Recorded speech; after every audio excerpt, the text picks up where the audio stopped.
ఈ వచ్చే సంక్రాంతి నాకు చాలా ఇంపార్టెంట్ సంక్రాంతి అండి. గత 20 సంవత్సరాల ముందు సంక్రాంతి హీరోగా నేను మీ ముందుకి పరిచయం అయ్యాను. మా ఎంఎస్ రాజు గారు నిర్మించిన నువ్వు వస్తానంటే నేను వద్దంటానా, ప్రభుదేవ గారు మొదటిసారి ఒక దర్శకుడుగా మీ ముందుకు వచ్చాడు. ఆ సినిమాలో నాకు కొత్త జీవం, ఒక కొత్త ఛాన్స్, ఒక కొత్త ఎక్స్పీరియన్స్, ఒక కొత్త లైఫ్ నాకు మీరు ఇచ్చారు. ఆ తర్వాత నేను చాలా కాలం హైదరాబాద్లోనే ఇల్లు తీసుకుని ఓ తెలంగాణ బిడ్డగా హైదరాబాద్లో పెరిగా. ఇప్పుడు నేను ఎందుకు ఈ సంక్రాంతి చాలా ఇంపార్టెంట్ అంటున్నానంటే, ఇప్పుడు నేను మీ ముందు తెలంగాణ అల్లుడుగా నుంచున్నా. మాతో అట్లాగే ఉంటుంది, ప్రమోషన్ తీసుకుంటూనే ఉంటా, దిగేదేలే. నా డైలాగ్ నాది, నేను చెప్తా. నా డైలాగ్ నువ్వు కరెక్ట్ చేయమాకే. దిగేదేలే సార్, అది కూడా వస్తా సార్. వైజాగ్లో ఫంక్షన్ చేస్తున్నప్పుడు వచ్చి అడగండి, చెప్తా. ప్రస్తుతం హైదరాబాద్లో ఉన్నాం కదా. ప్లస్ నేను ఆంధ్ర అల్లుడు కాదు, సో ప్రతి చోట నేను వెళ్ళి ఆ ఊరు అల్లుడు అని చెప్పలేను కదా. అదే ఆ ఊరు అబ్బాయి నేను. మీ వైజాగ్ 176 ఉంది కదా, బీచ్ హౌస్, మర్చిపోలేను. ఈ 20 years నాకు చాలా ఇచ్చిందండి లైఫ్. అండ్ నేను ఎప్పుడు ఈ తెలుగు ట్విన్ స్టేట్స్కి వచ్చిన చాలామంది వచ్చి చాలా హార్ట్ టచింగ్ విషయాలు నాతో షేర్ చేసుకుని వెళ్ళిపోతారు. అలా ఒక గాల్లో వచ్చి నాతో మాట్లాడి వెళ్ళిపోతారు. ఆ గాలికి చాలా మీనింగ్స్ ఉంటాయి. అందులో కొన్ని విషయాలు నేను మీతో షేర్ చేద్దాం అనుకున్నా. ఫస్ట్, ఎందుకు సిద్ధు తెలుగు సినిమాలు చేయట్లేదని అడుగుతారు. దానికి కూడా నా ఆన్సర్ ఇప్పుడు చాలా రెడీమేడ్ ఆన్సర్ ఉంది. నేను ఒంటరిగా ఏం చేయగలనండి. తెలుగు సినిమా తీస్తున్న వాళ్ళ దగ్గర అడగండి, ఎందుకు వాళ్ళకి నచ్చిన వాళ్ళు బెస్ట్ యాక్టర్ అని చెప్పిన ఒక యాక్టర్కి వాళ్ళు సరైన స్క్రిప్ట్స్ ఇవ్వట్లేదని వాళ్ళని అడగండి అని చెప్పి ఆ టాపిక్ అక్కడే క్లోజ్ చేసేసాను. సెకండ్ క్వశ్చన్ ఇంకా ఎక్కువ మంది అడిగారు, ఎందుకంటే లవ్ స్టోరీస్ తీయట్లేదని. సో నేను చెప్పాను, లవ్ స్టోరీస్ అనగానే తెలుగు సినిమా పరిశ్రమ చరిత్రలో మాత్రం కాకుండా ఇండియన్ సినిమా చరిత్రలో కూడా బొమ్మరిల్లు, నువ్వు వస్తానంటే వద్దంటానా, ఓ ఇలాంటి సినిమాలు చాలా తక్కువ వచ్చినాయి. అలాంటి గొప్ప సినిమాల్లో ఉండటం నా అదృష్టం. లవ్ స్టోరీ తీస్తున్నామని చెప్పడం చాలా ఈజీ, కానీ ఆ వరుసలో మంచి లవ్ స్టోరీ తీయటం చాలా చాలా కష్టం. సో భయం వస్తుంది, అలాంటి ఒక స్టాండర్డ్ని మనం టచ్ చేయగలం అని. ఇంకోటి ఏంటంటే, మీకే తెలుసు, లవ్ స్టోరీ చేస్తుంటే ఇతను మన చాక్లెట్ బాయ్ దానికే పనికొస్తాడని ఇంకేం పని ఇవ్వరు. సో దానివల్ల ఇంకా భయం వచ్చింది. తర్వాత ఇంకా చాలా కారణాలు ఉన్నాయి, అది వేరే వేదిక మీద మాట్లాడుకుందాం. కానీ ఈ 10 years 11 yearsలో నేను సొంతంగా ప్రొడ్యూసర్గా మారి ఒక 5 సినిమాలు తీసా. ఒక్కొక్క సినిమా కొత్త జానర్లో ఇవ్వాలి. నేను నువ్వు వస్తానంటే కాదు, బాయ్స్ సినిమాలో హైదరాబాద్ మొదటిసారి వచ్చేటప్పుడు ఇచ్చే ఇంటర్వ్యూస్లో కూడా అన్నా, నా డ్రీమ్ స్టార్ అవ్వటం కాదండి, నా డ్రీమ్ చనిపోయే ముందు ఎవరో వచ్చి మంచి యాక్టర్ చనిపోయాడని చెప్తే చాలు, నేను ఒక యాక్టర్ని, ఎప్పుడు యాక్టర్గానే ఉంటాను. అది వాళ్ళు అప్పుడు చెప్పారు, నీకు పొగరు, ఇది నీకు అర్థం కాలేదు, ఇది. నేను చెప్పాను, నాకేం కావాలి, నాకే కదా తెలియాలి, నీకెలా తెలుసు అని నేను చాలామందిని అడిగాను. ఇప్పుడు కూడా అదే అంటున్నా. నా ఉద్యోగం ఏంటంటే, నాకు డబ్బులు ఇస్తారు, సిద్ధుగా కాకుండా ఇంకో మనిషిగా ఒక 2 hours 3 hours మీ ముందుకు రావటమే నా ఉద్యోగం. సో నేను అదే వెతుకుతూ ఉంటాను. ఒక్కొక్క సినిమాకి కొత్తగా ఒక మనిషిగా అతను ఒంట్లో ప్రవర్తించి మనం ఒక కొత్త క్యారెక్టర్ని క్రియేట్ చేయలేమా అనే ఒక ఛాలెంజ్ని ప్రతి సినిమా నేను ఈ 20 yearsలో ఒక ఛాలెంజ్గా నాకు తీసుకున్నాను.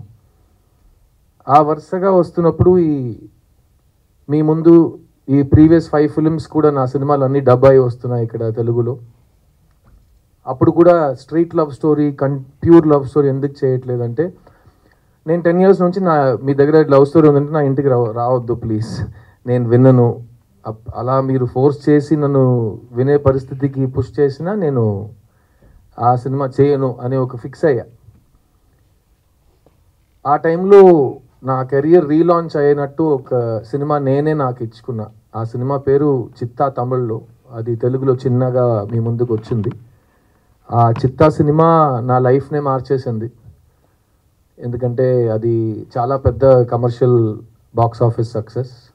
అలాంటి సినిమా వచ్చి థియేటర్లో జనాలు చూస్తారని ఎవరు నమ్మట్లేదు, కానీ జనాలు వచ్చారు. అలాంటి సినిమా ఎవరు తీయరు అనుకున్నారు, మేము తీసినాం. అలాంటి సినిమా ఈ ఒకటి అవార్డ్స్ వస్తాయి, కలెక్షన్ రాదు, లేకపోతే కలెక్షన్ వస్తుంది అవార్డ్స్ రాదు అన్నారు. కలెక్షన్స్ వచ్చినాయి, అన్ని అవార్డులు వచ్చినాయి. ఫిల్మ్ఫేర్లో 7 అవార్డులు కొట్టినాం. బెస్ట్ ఫిలిం, బెస్ట్ యాక్టర్ అన్నీ తీసుకున్నాం. అక్కడ ప్రెస్టీజియస్ విగడన్ అవార్డ్స్లో బెస్ట్ ఫిలిం, బెస్ట్ యాక్టర్ మాకే వచ్చింది. ఆ సినిమా నాకు ఇచ్చింది నేను లైఫ్ లాంగ్ మర్చిపోలేను. కానీ ఆ సినిమాని బయట తీసుకురావడానికి నేను పడిన కష్టాలు, ఆ మెంటల్ స్ట్రెస్, అది కూడా నేను లైఫ్ టైంలో మర్చిపోలేను. సో ఆ సినిమా విజయం సాధించిన తర్వాత ఇప్పుడు ఇది సెట్ అయింది, ఈ ట్రెండ్లోనే వెళ్దామని నాకు అలవాటు లేదు. కాబట్టి మళ్ళీ ఏదో కొత్తగా ట్రై చేద్దామని ఒక ఐడియా వచ్చింది. ప్లస్ ఆ టైంలో ఎవరైనా ఒక సినిమా నాకు ఇస్తే ఒక 5 months నేను అసలు ఆలోచించకుండా సరదాగా నవ్వుతూ హ్యాపీగా ఒక సెట్కి వెళ్ళి అందరితో నేను ఎలా సరదాగా మాట్లాడుతానో అలాగే పలకరించి ఒక సినిమా తీస్తే నా మైండ్ ఫ్రెష్ అయిపోతుందని అనుకున్నా. ఆ టైంలో ఈ రాజశేఖర్ గారు నా ఇంటికి వచ్చారు. ఈయనతో నేను యాక్చువల్గా 3 years ముందే ఒక సినిమా చేయాలి, నేను చేయట్లేదు. సో మళ్ళీ ఆయన వచ్చారు, సార్ మీరు నా ఒక సినిమా బ్యాలెన్స్ మీరు చేస్తానన్నారు, ప్లీజ్ ఒకసారి కథ వినండి అంటే, ఏ సబ్జెక్ట్ అంటే లవ్ స్టోరీ అన్నారు. బాబు నేను లవ్ స్టోరీస్ వినను, నాకు బోర్ కొడుతుంది, నేను చెయ్యను, మళ్ళీ ఇదే గొడవ వస్తుంది. లేదు మీరు వినండి, మీకు నచ్చకపోతే నేను మళ్ళీ మీ దగ్గర లవ్ స్టోరీ తీసుకుని రానని చెప్పాను.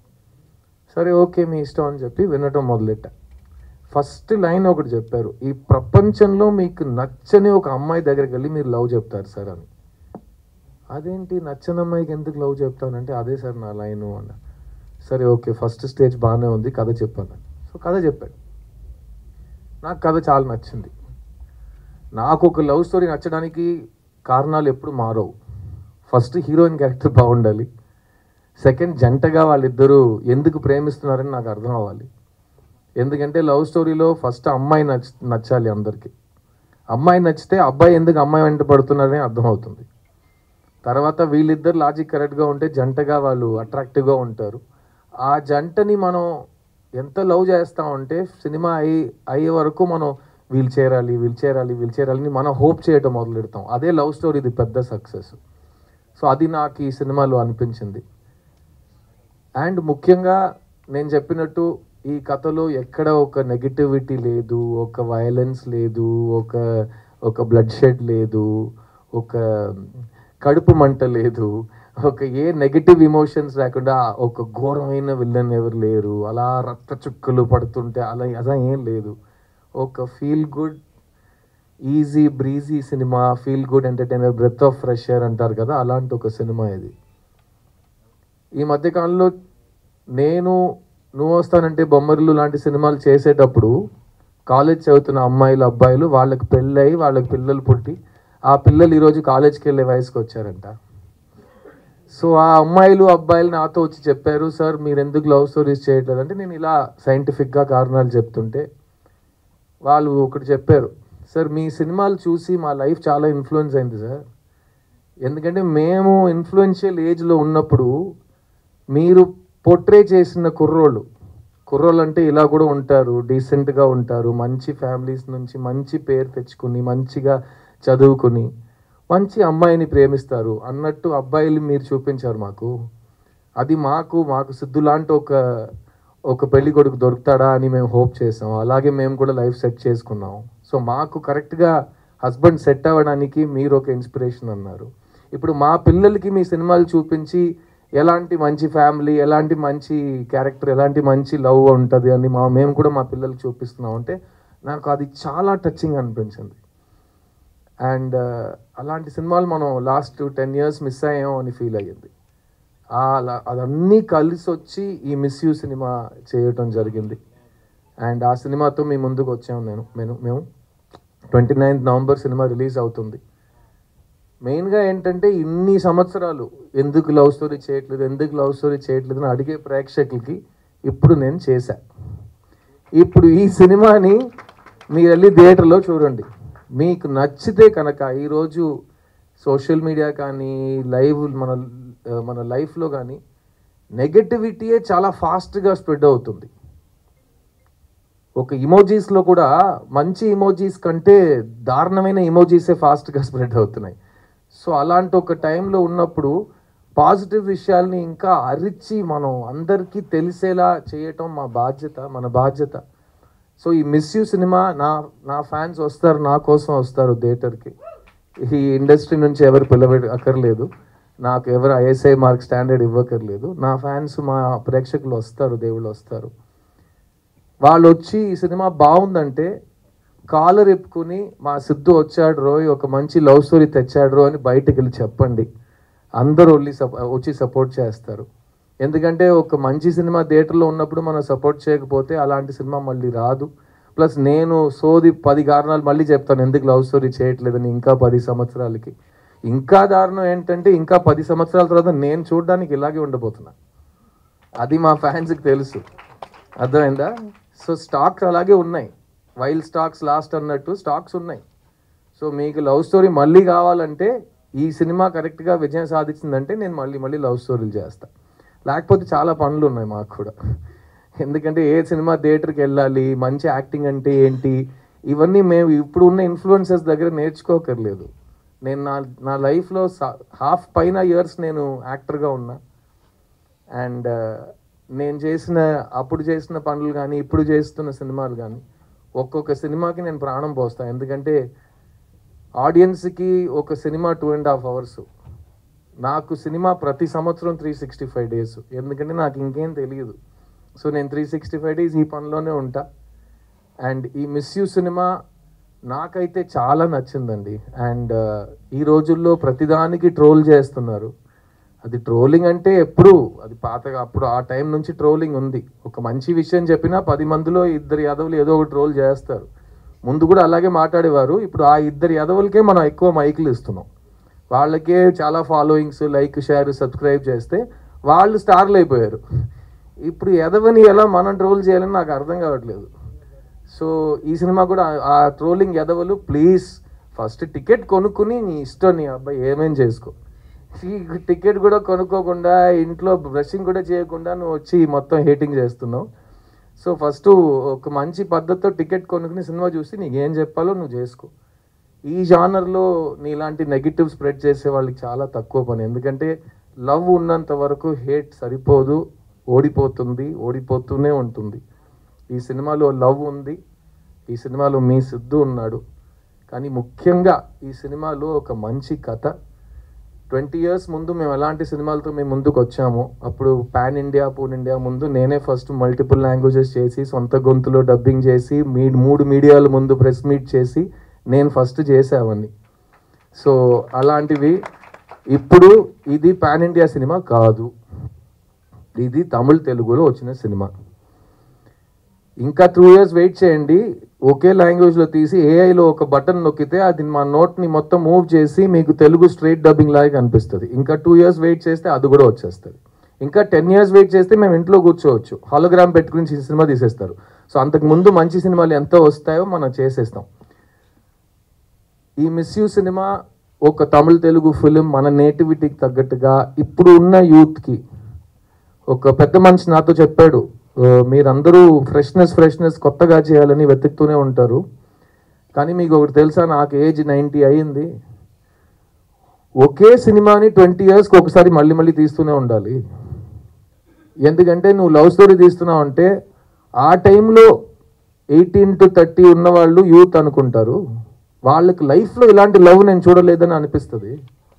20 years తర్వాత ఇంకో జనరేషన్ ఆ గ్యాప్కి వచ్చేస్తుంది 18 to 30కి. వాళ్ళ కోసం మళ్ళీ అదే సినిమాని తీయాలి. ఎందుకంటే ప్రేమనే ఒక్కొక్క జనరేషన్కి మీరే నేర్పించాలి, మీరే కరెక్ట్గా ఒక క్లాస్ తీసినట్టు చాలా అందంగా చూపించాలి. So old wine in new bottle అంటారు కదా, వైన్ ఇస్ వైన్, తాగితే ఎక్కేస్తుంది, బాటిల్ మార్చాలి, లేకపోతే పాత వైన్ అంటారు, అంతే కదా. సో ఈ పాత వైన్ కాదు, ఇది beautiful wine, timeless ever lasting wine అంటే ప్రేమ. అలాంటి ప్రేమని కొత్తగా ఒక బాటిల్లో ఈ రాజశేఖర్ అనే డైరెక్టర్ తీసుకొచ్చారు. ఈ కథలో చాలా హైలైట్స్ ఉన్నాయి. ముఖ్యంగా నేను చెప్పిన ఆ పాయింట్, ప్రపంచంలో నచ్చని అమ్మాయి దగ్గరికి వెళ్ళి ఐ లవ్ యూ చెప్పడం. ఎందుకంటే నేను చాలా అమ్మాయిలకి ఐ లవ్ యూ చెప్పాను సినిమాలో. అలాంటప్పుడు ఈ సినిమాలో ఐ లవ్ యూ చెప్పడానికి కారణం ఉండాలి, కానీ నచ్చని అమ్మాయికి ఐ లవ్ యూ చెప్పడం ఏంటి లాజిక్ అంటే, దానికి ఫస్ట్ నేను చెప్పినట్టు అమ్మాయి బాగుండాలి క్యారెక్టర్గా. నాకు ఈ సుబ్బలక్ష్మి క్యారెక్టర్ చాలా నచ్చింది. తనలో చాలా షేడ్స్ ఉన్నాయి, మీరు ట్రైలర్లో చూసుంటారు. ఒకవైపు చాలా క్యూట్ అండ్ బబ్లీ గర్ల్గా మన సినిమాల్లో మనం క్రియేట్ చేసిన ఒక ఇమేజ్ ఉంటుంది, కానీ ఇంకోవైపు ఒక సెన్సిటివ్ ఇండిపెండెంట్ అమ్మాయి కూడా ఉంది. అండ్ ఆ అమ్మాయి కాస్టింగ్ విషయానికి వస్తే, Ashika Ranganath first audition tape కానీ తను కన్నడలో కానీ తెలుగులో చేసిన సినిమాలు, మెయిన్గా తను చేసిన డాన్స్ నాకు విపరీతంగా నచ్చింది. అండ్ ఆశికా రంగనాథ్ ఈ సినిమాలో మీ ముందు వచ్చే ముందు ఆల్రెడీ ఇక్కడ తెలుగు ప్రేక్షకులతో ఎస్పెషల్లీ కుర్రోళ్ళ దగ్గర ఒక చాలా మంచి ఫాలోయింగ్ తెచ్చుకున్న ఒక అమ్మాయి. అండ్ ఈ సినిమా తర్వాత అబ్బాయిలు మాత్రమే కాకుండా అబ్బాయిలు అమ్మాయిలు ఫ్యామిలీస్ అందరికీ ఈ అమ్మాయి మీద ఒక పెద్ద క్రష్ వస్తుంది, ఒక పెద్ద నమ్మకం వస్తుంది. She is a very very good actor. Thank you so much Aashi. And ముఖ్యంగా తను సిద్ధార్థ్ ఫ్యాన్, సో ఆల్రెడీ అక్కడ తన మీద నాకు ఒక ఎక్స్ట్రా లవ్ ఉంది. సో ఒక ఫ్యాన్గా మళ్ళీ నన్ను లవ్ స్టోరీస్లో లాగి తీసుకువచ్చినందుకు చాలా థ్యాంక్స్ ఆశి. అండ్ నీకు ప్రామిస్ చేసినట్టు ఈ సినిమాలో నేను ఎక్కువ డాన్స్ చేయట్లేదు, అదేమో నా అదృష్టం అనుకోండి. నేను చాలా, మీరే చూసారు ఒక సాంగ్లో ఎంత కష్టపడి ఆడాను, సోలో సాంగ్. కానీ ఆశితో డాన్స్ చేయాలంటే ఇంకా 6 months రిహర్సల్ కావాలి. దానికి మనం డేట్స్ కరెక్ట్గా అలర్ట్ చేసుకుని మాట్లాడుకుందాం, ఓకేనా? So thank you Aashi. ఈ cinema it's my film, but it's more than my film, it is your film. ఎందుకంటే నేను నిన్ను మిస్ అవుతున్నాను సినిమాలో, కాబట్టి you are the star of this film. So I only want great things for you. నువ్వు అన్ని ఇండస్ట్రీస్ని dominate చేయాలి, వరాలు మాత్రం కాదు, అన్ని క్యారెక్టర్స్ నీకు రావాలి. And people should remember you as there favourite. So all the best for that. Miss you సినిమాలో చాలా కాలం తర్వాత 8 పాటలు ఉన్నాయండి. సో జిబ్రాన్ గారు కూడా పాపం లాస్ట్ 4-5 yearsలో తమిళ్లో సైకో థ్రిల్లర్స్ ఎక్కువ చేశాడు. సో ఒక చీకట్లో కూర్చుని అన్ని కీబోర్డ్ కొంచెం డీట్యూన్ చేసి వయలిన్లో ఒక స్ట్రింగ్ తీసేసి అలాంటి మ్యూజిక్లు కొడుతున్నాడు. అప్పుడు అతనికి ఈ సినిమా ఒక చాలా న్యూ లీస్ ఆఫ్ లైఫ్లా నాకు అనిపించింది. ఇప్పుడు చాలా కలర్ఫుల్ టీషర్ట్స్ వేసుకుంటున్నాడు, నవ్వుతున్నాడు. సో జిబ్రాన్ని చూస్తుంటే చాలా హ్యాపీగా ఫీల్ అవుతున్నాను నేను. సో ఒక లవ్ స్టోరీ చేస్తే ఇలాగే ఉంటుందని, హీరో ఫేస్లో స్మైల్ ఉంది, మ్యూజిక్ డైరెక్టర్ ఫేస్లో స్మైల్ ఉందంటే దాని వెనక ఏదో ఒక కారణం ఉంటుంది. సో జిబ్రాన్ ఈ సినిమాలో 8 songs ఇచ్చారు. అండ్ సాంగ్స్లో మాత్రం కాకుండా ఈ cinema background score is a very very important part of the film. And ఎందుకంటే ఈ కథ మా ఇద్దరు క్యారెక్టర్స్ గురించే, కానీ ఈ కథలో చాలా ఇంట్రెస్టింగ్ క్యారెక్టర్స్ ఉన్నారు. ముఖ్యంగా పోస్టర్లో ఈ 4 ఫ్రెండ్స్, వాళ్ళని పెట్టడానికి అదే కారణం. ఒక ఫ్రెండ్స్ గ్రూప్లో 3 అబ్బాయిలతో ఒక అమ్మాయి కూడా ఉంటుంది ఈ సినిమాలో. నేను చెప్పాను కదా, వైన్ పాతగా ఉన్నా బాటిల్ కొత్తగా ఉండాలని. ఇప్పుడు ఉన్న ఫ్రెండ్స్ గ్రూప్లో అమ్మాయిలు ఉంటారు బాయ్స్తో. మేము హీరో అయిన కాలంలో ఒక ఫ్రెండ్స్ గ్రూప్ అయితే అందరూ యాదవులు బాయ్సే ఉంటారు, చాలా డ్రైగా ఉంటుంది. కానీ ఇప్పుడు గర్ల్ బెస్టీ బాయ్ బెస్టీ అని ప్రతి గ్రూప్లో ఉన్నారు కాబట్టి అదే కదా, boy and girl can be friends. So Sasthika అనే అమ్మాయి సినిమాలో నా best friend, childhood best friend character చేసింది. తను నా సిస్టర్లా, అదంతా పాతది. ఓమై ఫ్రెండ్లో చెప్పేసాం కదా, మేము బ్రదర్ సిస్టర్ కాదు, మేము ఫ్రెండ్స్ అంతే. సో అలాంటి ఒక మంచి ఒక ఫీలింగ్ ఈ ఫ్రెండ్స్ గ్రూప్లో మీకు వస్తుంది. అండ్ ఈ ఫ్రెండ్స్ గ్రూప్లో వాళ్ళు చేసే విషయాల వల్ల మాకు వచ్చే కాంప్లికేషన్స్ కానీ ఈ కథని వాళ్ళు నడిపే విధానం చాలా న్యూగా అనిపించింది నాకు. అండ్ మేము 90sలో థియేటర్కి వెళ్ళి చూసిన లవ్ స్టోరీస్ నాకు గుర్తొచ్చినాయి. ఎందుకంటే కలర్ఫుల్ సాంగ్స్ ఉంటాయి, ఫ్రెండ్స్ క్యారెక్టర్స్ కామెడీ చేస్తుంటారు, మంచి మెసేజ్ ఉంటుంది, ఫ్యామిలీ ఉంటుంది. అట్ ద సేమ్ టైం ఎండ్లో హీరో హీరోయిన్ కలుస్తారా, ఎలా కలిసినా సంతోషంగా ఉంటారా, అది అంతా ఈ సినిమాలో ఉంది. అండ్ నాకైతే ఒక చాలా రిఫ్రెషింగ్ ఫిల్మ్ అనిపించింది. ఈ సినిమాలో పనిచేసిన ప్రతి టెక్నీషియన్, ఎందుకంటే కేజీ వెంకటేష్ అనే కెమెరామ్యాన్, ఆయన కూడా ఇంతకు ముందు చాలా సీరియస్ థ్రిల్లర్స్ అలాంటి సినిమాలు షూట్ చేసిన మనిషి. ఆయన ఈ సినిమాలో మళ్ళీ ఫుల్ కలర్ఫుల్గా మనకు కావాల్సిన ప్యాలెట్లో ఒక సినిమా తీశారు. అండ్ ఈ సినిమాలో పనిచేసిన సీనియర్ ఆర్టిస్ట్ జయప్రకాష్ గారు, పొన్వనన్ గారు, వాళ్ళు కూడా ఒక ప్రీవియస్ జనరేషన్ని బాగా రిప్రజెంట్ చేస్తారు. అండ్ మీరు చూస్తుంటే ఒక ఇప్పుడు ఉన్న సినిమాకి ప్రతి సినిమా 2 weeks లోపల అందరు చూసేయాలనే ఒక కంపల్షన్ ఉంది. ఎందుకంటే అంతకు పైన థియేటర్స్ దొరకవు అందరికి కరెక్ట్గా. సో మేము చేసిన సినిమాలు 1 సంవత్సరం ఆడిని.